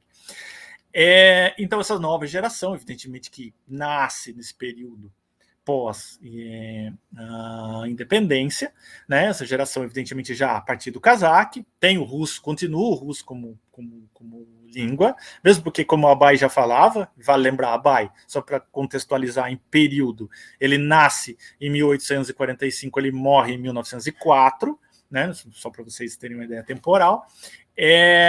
Então, no período em que o Cazaquistão fazia parte do Império Russo, havia, evidentemente, que N conflitos também, momentos de paz, momentos de, né, aquela situação, né? Mas ele valorizava muito a cultura russa, ele valorizava a literatura russa, ele valorizava e dizia que os cazaques precisavam aprender russo, justamente porque o russo podia fazer com que eles saíssem e atingissem o mundo, né? Então, isso é uma coisa muito importante, acho que a gente tem que dizer. Queira o russo, não queira o russo é uma língua importante, né? É uma língua importante culturalmente, é uma língua importante comercialmente, né? Então, e vai continuar sendo. Então, é importante que a gente tenha isso, né, sempre em mente. Mas, então, o Abai, ele era justamente o que trazia essa tradição cultural literária cazaque, né?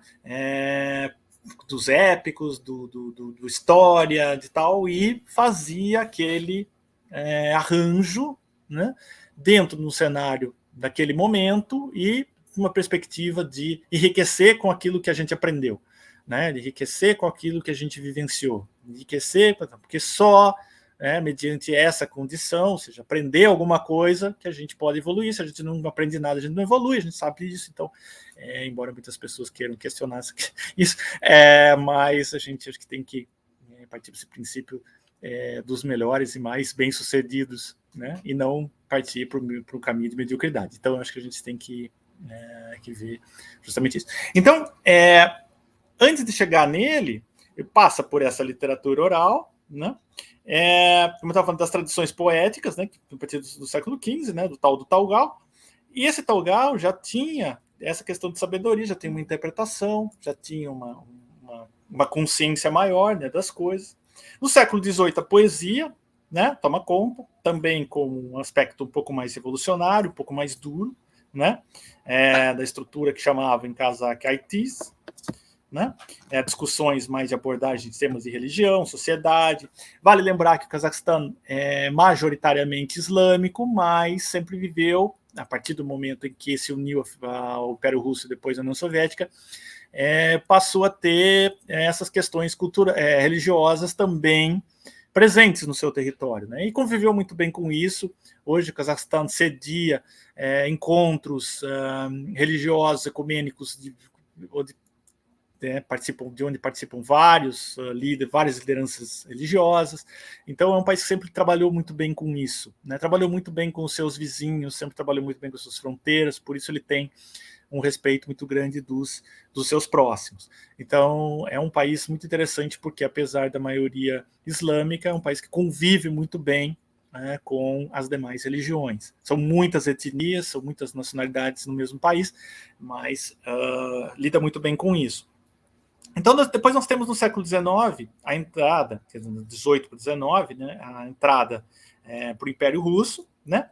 E aí nós temos a influência russa forte na literatura cazaque, evidentemente, né? E não só russa, mas europeia, né? E que também nós temos justamente esses intermediários da cultura ocidental, né, para a cultura cazaque. Então, a literatura do período ela começa a se tornar a influência direta, né, do século XIX, desses diálogos com as culturas, né, russa e ocidental, né, e alguns dos exemplos dessa intermediação cultural do século XIX, justamente a gente tem o Chokhan Valikhano, Ibrahim Altissarin e Abay Kunanbayev, sobre o qual nós falamos agora, né? Então, importantes figuras dessa transição cultural Ocidente e Rússia, né, entrando na literatura cazaque. Depois disso, nós temos o primeiro considerado grande romance da época, né, do poeta, o Mirjak Dulatov, né, que escreve o seu primeiro romance, que chamava Pobre Jamal, em 1910, considerado o primeiro romance cazaque. Né? Porque vale lembrar que Abay Kunanbayev ele não escrevia romance, ele era predominantemente poeta, né? E filósofo, pensador, tal, mas não era um romancista, né? Então, esse livro do Mirjak Dulatov foi o primeiro considerado romance cazaque em 1910, né? E ele teve publicações em russo, né? E ganhou fama fora do Cazaquistão, né? E ele também, assim como Abay Kunanbayev, vale lembrar, Abay, entre outras coisas, era tradutor da literatura russa para o cazaque, traduziu Pushkin, né, entre outros, traduziu Lermontov, ou seja, ele via como fundamental esses elementos culturais entrando para a cultura cazaque. Né, e não só, traduziu também estrangeiros, né, alemães, literatura alemã, literatura de outros países também. E aí nós tivemos outra figura importantíssima nesse século XIX, e no passado também tivemos um evento dedicado a ele, que é o Jambul Jabaev, que foi, no período soviético, trabalhou muito com folclore cazaque, e teve vários épicos seus traduzidos para o russo, e depois da Revolução começou também, e durante o período da Segunda Guerra, teve momentos de louvor ao partido, né, ao Stalin e tal, também teve as suas obras chegando a outra dimensão, né? Então todo trabalhava com a questão da imagem do herói, né? E tal. Foi muito conhecido, talvez um dos mais conhecidos na Rússia, né? Principalmente o Jambul Jabaev. Bom, e depois dele, gente, aí, então esse reconhecimento da obra dele, depois, principalmente da Segunda Guerra, da Grande Guerra Patriótica, nós tivemos o grande reconhecimento desses artistas que cantaram muito pelo seu povo, apesar de que todo mundo lutou meio que junto pela integridade, né, da União Soviética. Uns sofreram mais, outros sofreram menos, mas enfim.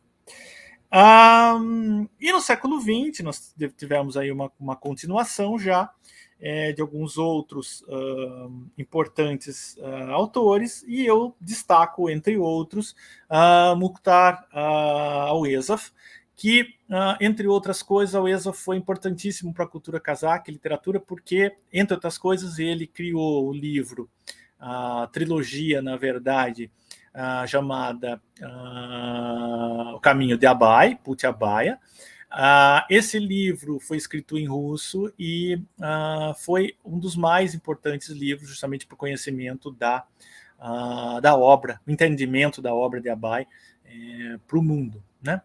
Tínhamos também um projeto que acabou no momento não indo para frente, a questão da tradução de parte desse livro, tal, também é um livro muito interessante, porque se Abai justamente divulgava a cultura cazaque, a Oezov faz justamente a leitura de Abai e a interpretação da obra de Abai. Então é muito completo, um grande artista, e isso no século XX ele fez esse trabalho gigantesco, né, de pesquisa, de resgate do trabalho de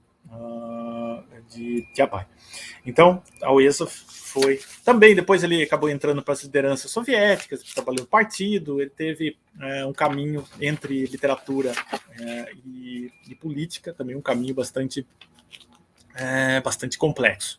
E também não foi fácil, né? Chegou até a ser preso, teve todo não foi fácil a vida dele. Mas, de qualquer forma, ele nasceu na mesma cidade que Abai, era da mesma região, tiveram pouco tempo de contato, quando o Abai já era um senhor e ele ainda era super jovem, mas esse período encantou tanto ele, né, que ele tinha um carinho especial, um respeito e admiração, assim como todos, né, os cazaques têm pelo seu artista mais famoso. Então a Oezov pode ser considerado aí um dos maiores expoentes do século XX para a cultura cazaque como um todo. E outros, evidentemente, agora, já a literatura cazaque independente, que trabalham questões ocidentais, trabalham questões cazaques, aí é todo um conjunto de obras, assim como a nossa literatura também passa por um momento de busca da sua identidade, né, ou busca da sua temática principal, né, releituras de clássicos, trabalho de um conflito, digamos assim, entre Oriente e Ocidente, relações entre Oriente e Ocidente. Então, já numa literatura cazaque moderna, em língua cazaque, né, já obras que agora estão sendo produzidas. É sempre bom destacar o seguinte, né, antes de Alessandra recuperar, né, algum comentário que ela queira fazer, que, de novo, quase todas, pelo que eu entendi, mas muitas dessas obras estão disponíveis aí gratuitamente, né? E o livro das palavras que o professor Edelcio mencionou aqui também, nós estamos compartilhando com você aí na tela, né? O link, na verdade, o QR Code para você que está assistindo, apontar seu celular, a câmera do seu celular para o QR Code e obter gratuitamente o livro das palavras numa das traduções de português que conta aí com o trabalho do professor Edelcio, né? Você vai precisar fazer um cadastro, é um aplicativo específico, você vai ter que fazer um cadastro, não se assuste, faça esse cadastro tranquilamente e você vai ter acesso a esse material para você conhecer mais um pensador asiático e talvez, de fato, como o professor trouxe, né, o pensador do Cazaquistão, né? Então fica aqui a sugestão para que a gente consiga, nesse grande movimento, tornar esse livro conhecido por muitas e muitas pessoas, ainda mais que é um livro em português, e aí você vai ter suas impressões sobre o cazaque que vão superar várias imagens que construíram na tua cabeça dos povos da Ásia Central, né? E é isso, era só para deixar aqui bem destacado. Tá? O professor já falou bastante coisa aqui sobre um pouco da obra do Abai, mas se a gente pudesse aprofundar, dada a importância que ele tem, um pouco mais, inclusive, professor, às vezes, eu não sei se isso é correto dizer, né? Mas quando eu vejo a Abai, vejo quem mais ou menos se interessa, eu mais ou menos acompanho algumas... Eles consideram, às vezes, como uma espécie de... Não sei se é certo dizer isso, mas de Lai Tzu, ou mesmo Confúcio na China. Não sei se teria como tem na China um confucionismo, né? um taoísmo e tal. Mas ele não é apenas um grande poeta, né? A parte, questão filosófica dele é base também para muitas questões que formam, vamos dizer assim, o pensamento, a forma de pensar, o jeito de ver a vida do Cazaquistão. Seria certo dizer uma coisa desse tipo? Sim, perfeito. Eu só vou mostrar aqui agora, o livro em si é esse, gente. Tá? É o livro das palavras, né? Ele saiu, aliás, tem que dar o crédito também para a editora Nova Alexandria, da minha querida Rosa, que trabalha lá, editora da Nova Alexandria. Com quem Parabéns por ter acolhido essa missão de tornar materiais disponíveis para nós. Parabéns. Tem que deixar isso bem grande. Nova Alexandria, da Dona Rosa. Conte aqui com um abraço do Asa em Pauta. A Rosa Zuccherato. Eu já ia falar outro sobrenome, confundi com alguma coisa, mas a Rosa Zuccherato é uma pessoa muito engajada nos projetos culturais. E nós estamos aí em parceria, né, já é o terceiro, vamos para o quarto livro aí, conjunto, e sempre um interesse muito grande de divulgar, porque divulgar best-seller é uma coisa fácil, né, gente? Agora, divulgar trabalhos que fazer crescer, fazer justamente prosperar, né? Isso é fundamental. Eu vejo que o plano da pessoa, em especial de fazer coisas para que as pessoas possam pensar, para que elas possam refletir, para que elas possam ter um ganho, né? Um grande ganho. E, sim, na questão do Abai, esse livro, vale lembrar, que é do período tardio dele, né? O período já final, ele até começa, né, na primeira palavra, ele fala, só que já citando, aliás, o ato falho são 45 palavras, não 46, como eu falei, mas ele fala que percorri um longo caminho entre lutas e disputas, sentenças e discussões, sofrimentos e preocupações, e assim cheguei à idade madura, exaurido as minhas forças, cansado de tudo, e percebi a fragilidade e a futilidade das minhas ações e me dei conta da natureza humilhante da minha existência. Com o que devo me ocupar-se agora? Né? O que viver o resto dos meus dias? Então ele começa justamente o livro, a partir disso, na primeira palavra, tentando ver com quem ele pode se ocupar. E ele vai lá para ciências, mas não tem com quem falar, né? Porque não tem com quem trocar uma palavra inteligente. Ele chama, né? O povo precisa aprender coisa. Depois ele fala, religiosidade, né? Tal, talvez ele não tenha vocação para isso, tal. E aí ele chega à conclusão de que ele precisa, na verdade, sentar-se e escrever, para que as pessoas, caso elas queiram, né, elas devem ler. Caso elas não queiram, não leiam. Né? Mais ou menos assim, eu não preciso ficar insistindo. Se alguém achar que o que eu escrevo vale alguma coisa, que leiam. Se não acha que vale nada, então não lê. Então, justamente vai de encontro ao que a Alessandra falou.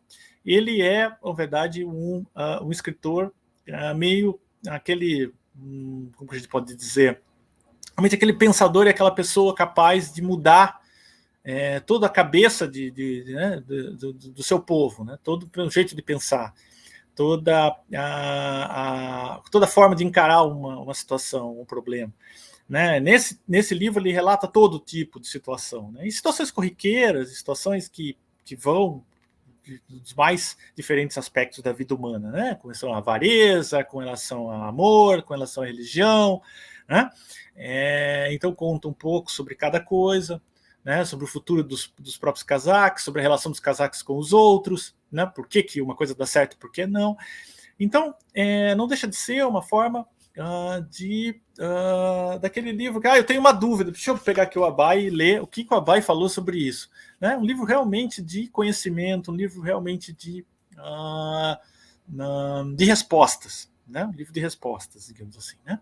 Então, assim ele é encarado ainda hoje, né, e por todos, né, todos os cazaques, com enorme interesse, leem até hoje, releem a sua obra, né, e muitos, evidentemente, depois lendo também a obra do Murat Al-Ezzaf para interpretação do que disse Abai nas suas obras. Não só essa, evidentemente, mas essa é uma espécie de obra compilatória, né, do conhecimento dele adquirido ao longo do tempo. E vale lembrar, mais uma vez, ele teve tudo na vida, né? Ele podia ter outros objetivos, mas ele realmente se importava.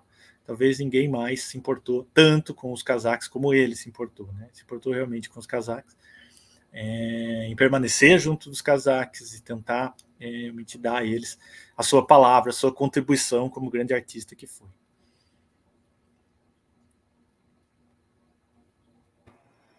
Não sei se ele chegou até como próprio. Na China, nós temos muitos discípulos desses grandes pensadores, pais, e que aí levam adiante a palavra, fazem comentários em cima, e muito das interpretações e compreensões. Claro, né? O Confúcio e Lao Tzu, estamos falando de milênios atrás, mas eles ajudam a compreender. Isso também teve no caso do Abai, né? Como você próprio se referiu, né? Mas também de outros, não só do Osóve, é isso? Ao Esaf. Não, teve vários. O Esaf foi o maior, que realmente potencializou tudo, porque imagina uma trilogia, né, livros gigantescos, né, sobre a palavra, da interpretação criteriosa, a vida dele, né, justamente abdicando de vários prazeres na vida para realmente se dedicar ao povo, se dedicar às dificuldades do povo, né? Mas muitos outros. A palavra de Abai é a palavra da sabedoria, é a palavra da cultura, é a palavra do esclarecimento. Então, para qualquer pessoa minimamente esclarecida no Cazaquistão, é uma palavra que pesa muito, uma palavra que teve uma repercussão muito grande ao longo da história. E, sem dúvida, tem muitos seguidores até hoje, né? Seguidores mesmo né? Podia até dizer um certo abaísmo, né? Mas como se sem dúvida, isso aí é fortíssimo, sem dúvida. É exatamente isso que eu fiquei meio receosa de dizer, mas às vezes parece, né? O abaísmo não tem uma certa semelhança, né? Sem dúvida, sem dúvida. A gente vários seguidores. E eu tenho certeza que vocês vão ler, vão achar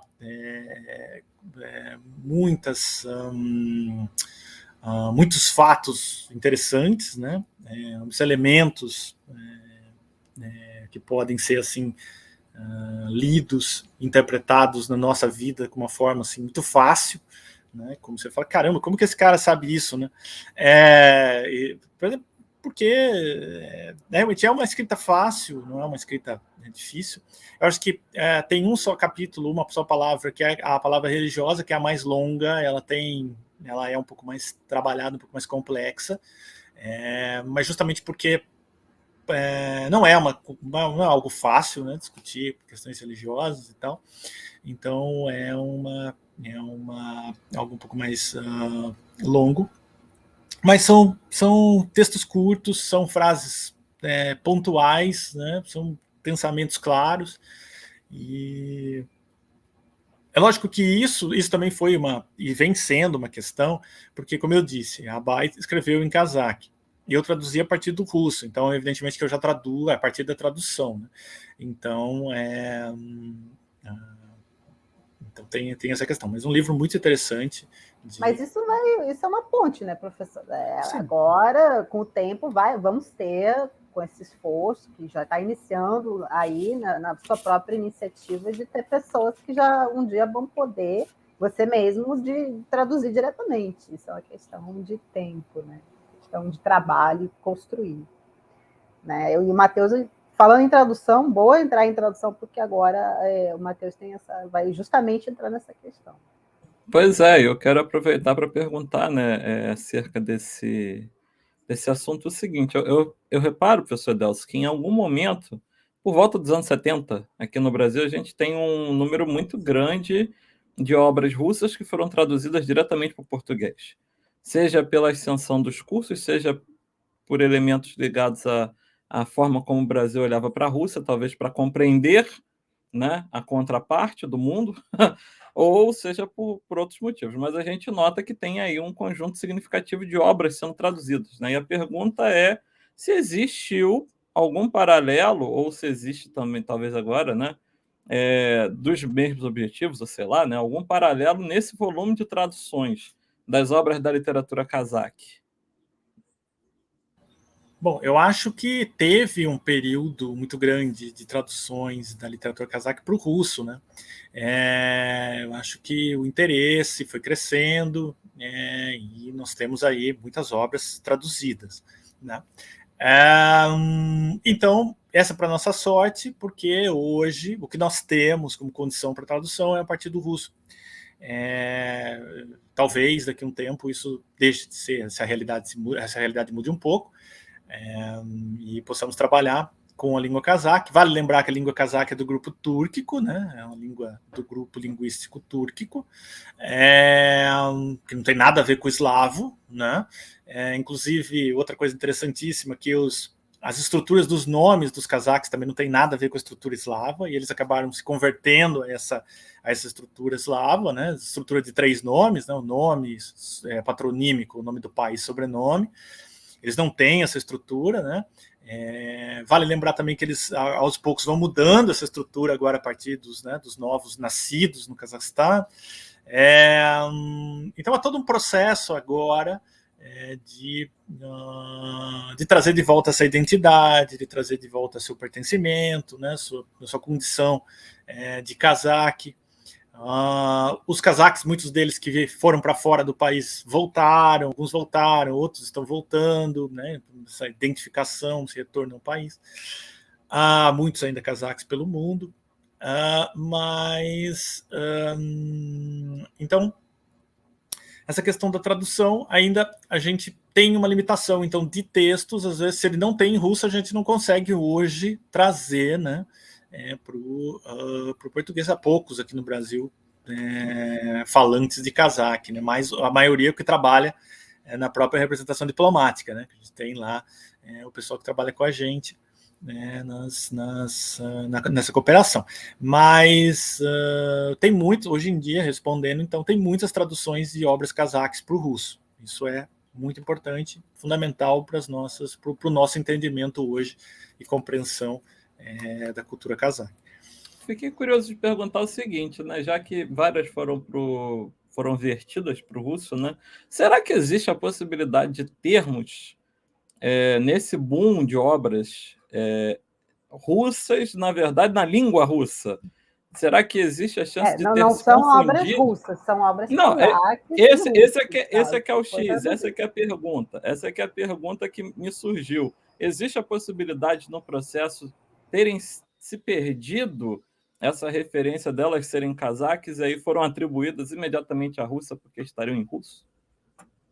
Então, esse é um ponto importante, né, que a gente realmente precisa da análise, né, do estudo de cada obra, em que língua cada um escreveu, né, porque realmente existiram alguns autores cazaques que escreveram em russo, porque essa é uma situação absolutamente normal e hoje ainda, né, que você fala que os cazaques, muitos cazaques têm o russo como língua principal, e tem cursos de cazaque hoje frequentados por cazaques que estão aprendendo cazaque porque depois de certa idade, porque não aprenderam quando criança.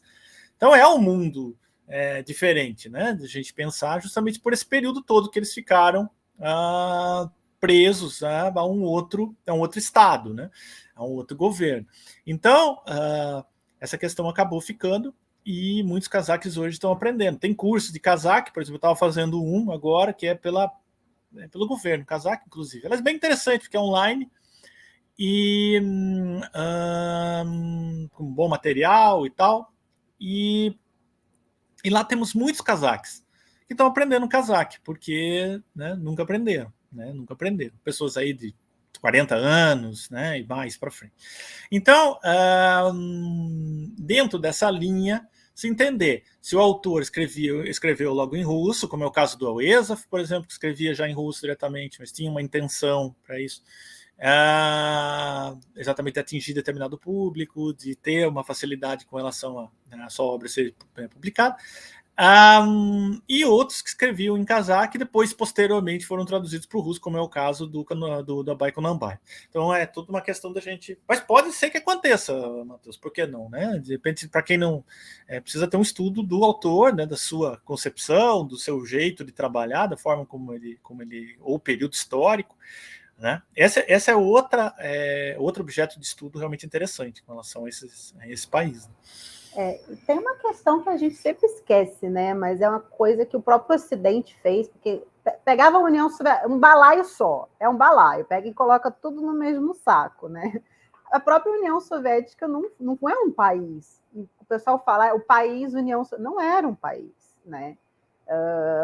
Claro que dentro de que nem acontece na União Europeia ou no próprio Mercosul, tem sempre um país que tem uma proeminência maior e acaba impondo, de certa forma, influenciando mais a sua cultura, o seu próprio idioma, e assim vai, né?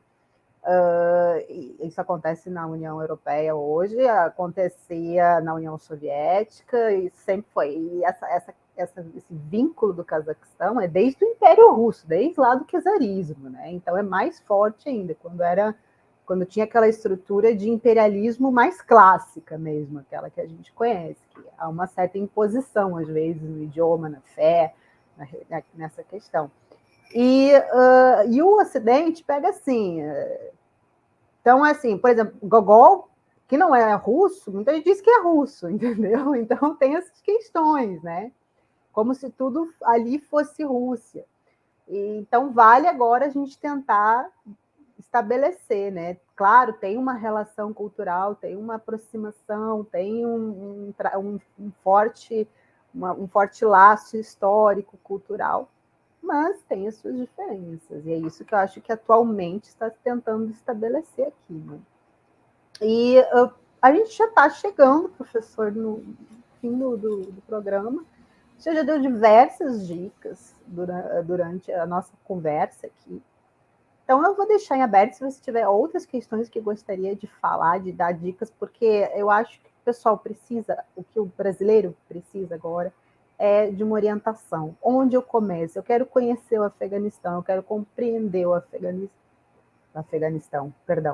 o Cazaquistão. Por onde eu devo começar? A gente já falou do Abai, né? A gente o senhor já deu até outros nomes, e onde procurar. Então, pode dar mais dicas, pode dar a sua conclusão, fique à vontade. Na verdade, eu acho assim, eu acho que o primeiro livro, talvez somente para conhecimento, é esse livro aqui que o Matheus gentilmente colocou para a gente o QR Code aí, para ficar facinho para a gente baixar para o celular, né? De novo, voltando, que eu acho que é a essência, né, de tudo aquilo que a essência cazaque, as dúvidas, as preocupações, os sofrimentos e tal, e que se é cazaque, não necessariamente só cazaque, mas dizendo que o quanto o Cazaquistão está inserido na cultura mundial, porque é um sofrimento mundial, né? Então, o estudo, para um primeiro momento, eu acho que... E também porque é o que nós temos hoje de mais, assim, em português, né?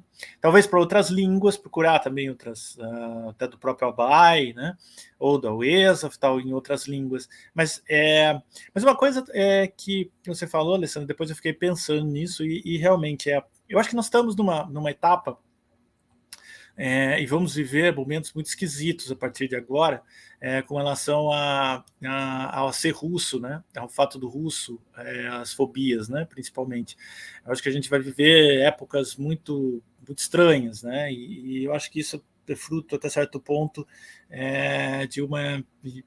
não acho outra palavra para dizer, mas uma certa ignorância, porque nós não podemos apagar determinadas coisas da história por conta de outras coisas que foram feitas, né? Uma coisa não tem nada a ver com a outra, né? Porque a gente não elimina a literatura alemã por causa do mesmo ter no nazismo, a gente não elimina a francesa por ter Napoleão, então eu acho que uma coisa não tem nada a ver com outra. Eu acho que a gente tem que entender que a cultura ela deve ser preservada, ela deve ser estudada, e ela não é política, né? Apesar de nós temos discussões políticas, mas ela não é necessariamente política, né? Não temos que politizar a cultura de maneira geral, como não deixar atleta participar de Paralimpíada. Isso é coisa ridícula, simplesmente, que não dá para entender como que alguém pode pensar numa coisa dessa. Mas, de qualquer forma, o que eu estava pensando com relação ao Gogol foi um exemplo emblemático, né? Porque, na verdade, a discussão toda é a seguinte: o Gogol ele é um escritor russo que nasceu na Ucrânia, né? Nasceu na Ucrânia. E tem o folclore, a época do folclore, a literatura folclórica dele ucraniana, né? Um folclore ucraniano. Depois nós temos, por exemplo, Bulgakov, nasceu também na Ucrânia, mas nunca escreveu em ucraniano, e toda a ambientação da literatura dele é russa, soviética. Depois nós temos, por exemplo, a não ser a obra dele, a Guarda Branca, que se passa como que a respeito do período revolucionário, a partir da ótica de uma família ucraniana. Mas, enfim, mas se a gente pensar em tudo isso, Chekhov também nasceu na Ucrânia. Mas não é lugar de nascimento, né? Tudo, como a gente diz, um território, igual eu falei do Al-Farabi, né? Nasceu no território que hoje é Cazaquistão, na época não era o Cazaquistão. Ele é cazaque, ele não é cazaque, então né? Cazaque. Goga, por exemplo, ele é russo, ele é ucraniano. Então é uma questão de pertencimento, uma questão complicada. Mas sim, eu concordo que muitas vezes cara era ruim, nasceu no Uzbequistão, no Tajiquistão, sei lá, em algum outro país. Por isso que no russo nós temos dois, né? Nós temos a questão da etnia, são duas palavras, né? Que denotam o russo. Tem o ruski e o rossiane, né? O ruski como aquele que realmente é russo, né? De etnia russa, e o rossiane é aquele que faz parte da federação, mas não necessariamente é russo. Então são dois termos, né? Que a gente tem para diferenciar questões de etnia, né? Né? Para não cair nesse tipo de confusão. Então, de forma, o Cazaquistão fez parte da União Soviética,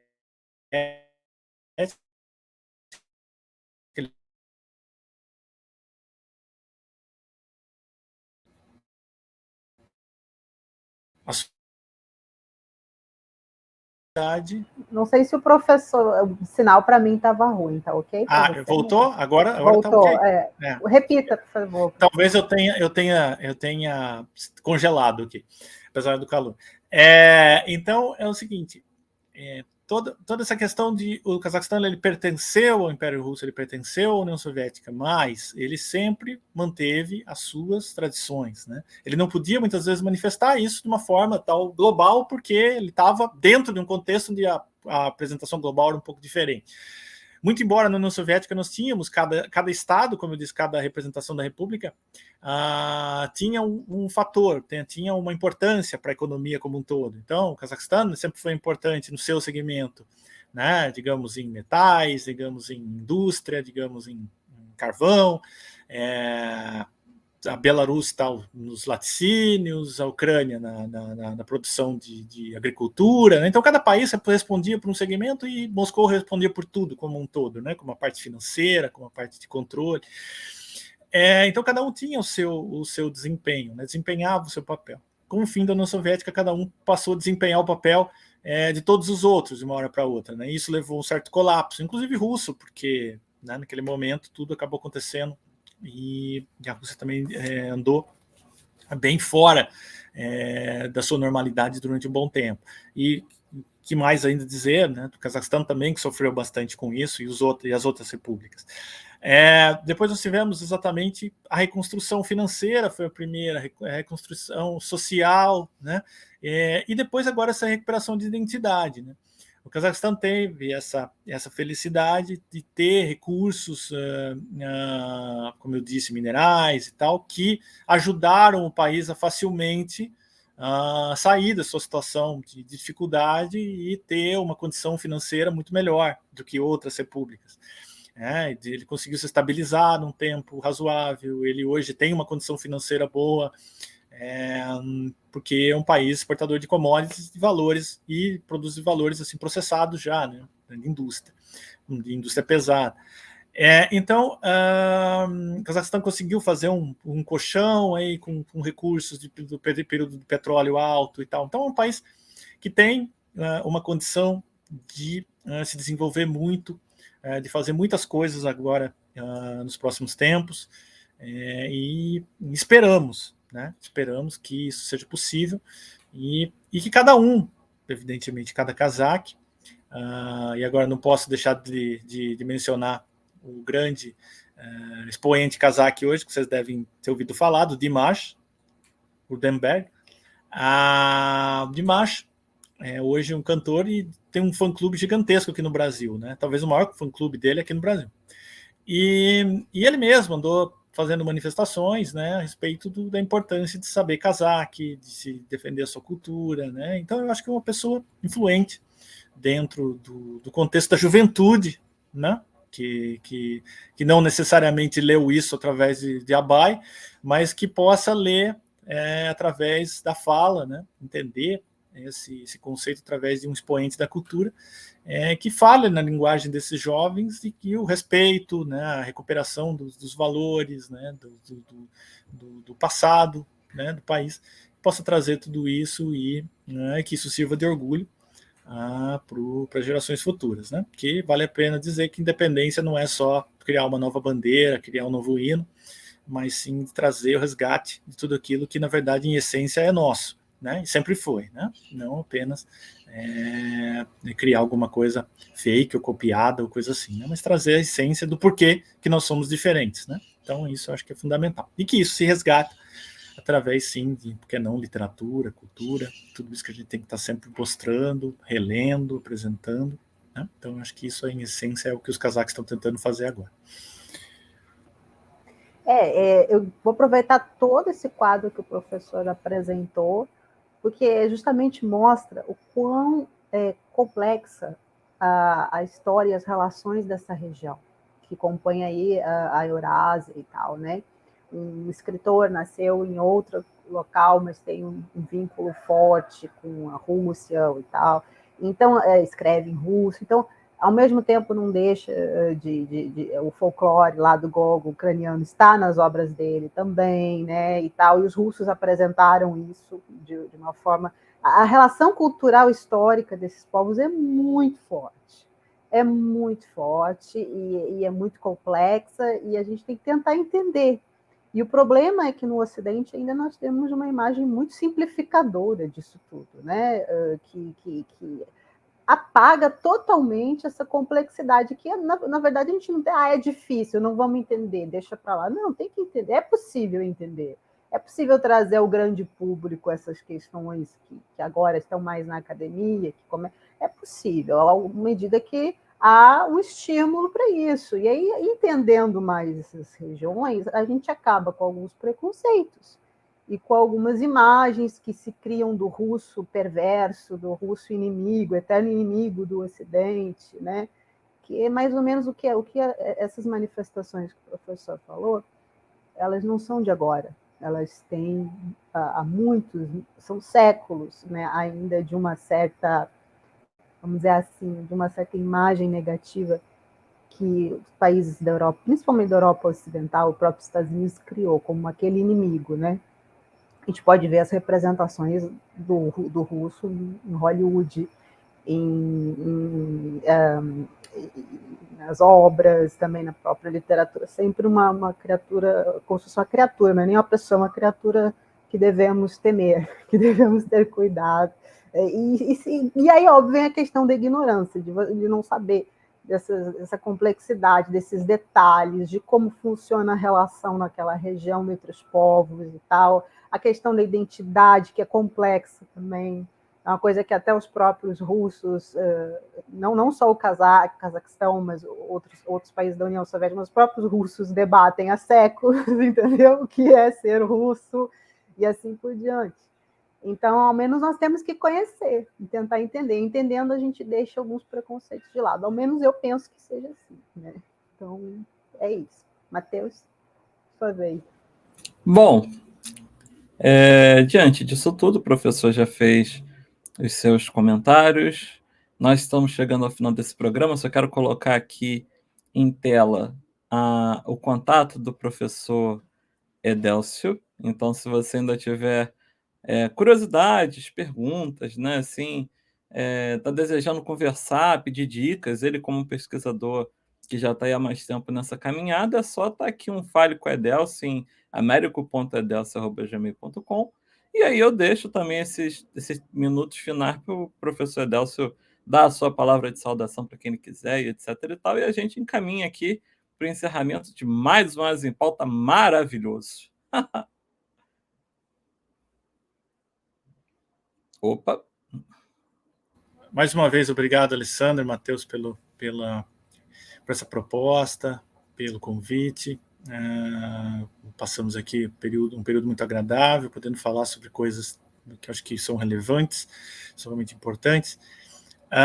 Eu agradeço de coração a todos aqueles que têm interesse pela Ásia, pela Rússia, não pela Rússia como um país todo, né? Todas as ex-repúblicas, né? Pelo esse interesse de estudo pela Rússia, pelos países do bloco soviético, porque é um objeto realmente de estudo muito interessante.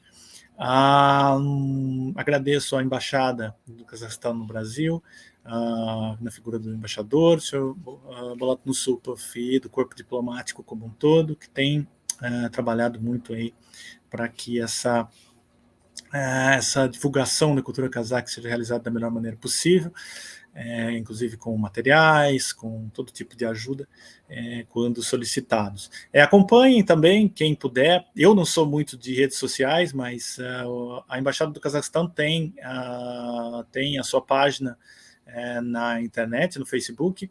Vocês podem acompanhar, Embaixada Cazaquistão Brasil, ou algo assim, Brasília, Embaixada, mas é fácil de encontrar, vocês colocando ali na busca. Tem o próprio embaixador também, né, participa postando coisas e tal, vale a pena acompanhar. E que, sim, em caso de dúvidas, perguntas, esperamos que seja até essa divulgação em breve de eventos, né, que vocês possam ficar aí acompanhando também por aqui, pelos nossos canais aqui, tanto no CE quanto no Intertela, que a gente possa aí ter em breve novidades e nos encontrarmos aí em algum evento cazaque, seja ele online ou seja presencial, né, que a gente espera acabar logo esse negócio, pelo amor de Deus, ninguém aguenta. Precisamos voltar a ter uma vida social, né, encontrar, ver gente, porque senão, né, tá todo mundo já ficando maluco e perdendo cabelo com isso aí. Então, gente, obrigado pela atenção de todos e até uma próxima oportunidade.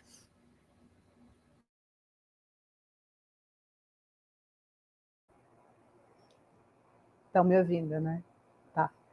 O que eu quero agradecer, em nome do As em Pauta, não sei se o Matheus quer falar alguma coisa agora também. Quero agradecer a presença do professor aqui, que se disponibilizou de conversar conosco. Ele que tem essa trajetória incrível, né, de pesquisador, professor, ajuda a promover aí a cultura russa no Brasil, e agora com esse novo grande projeto de trazer a cultura cazaque e apresentar para o Brasil e aproximar. É um projeto rico, único, e que a gente fica muito feliz de poder ajudar, de certa forma, a divulgar aqui, né? E esse foi... Você quer falar alguma coisa, Matheus, antes de eu encerrar? Ou não? Então tá. Esse foi o 5º programa do As em Pauta, tá? Nós abordamos a literatura cazaque e as relações do Cazaquistão com o Brasil.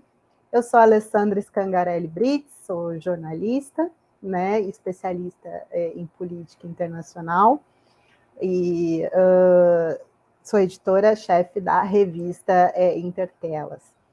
E se você tiver alguma dúvida, tiver algum comentário, pode entrar em contato conosco pelas nossas redes sociais, tem o Facebook do CEA e da revista Intertelas.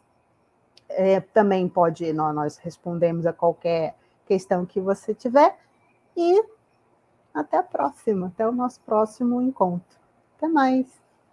E agora eu vou fazer de novo aquilo que todo mundo gosta, né? Que a gente tem que ter isso, senão não tem, parece que não teve.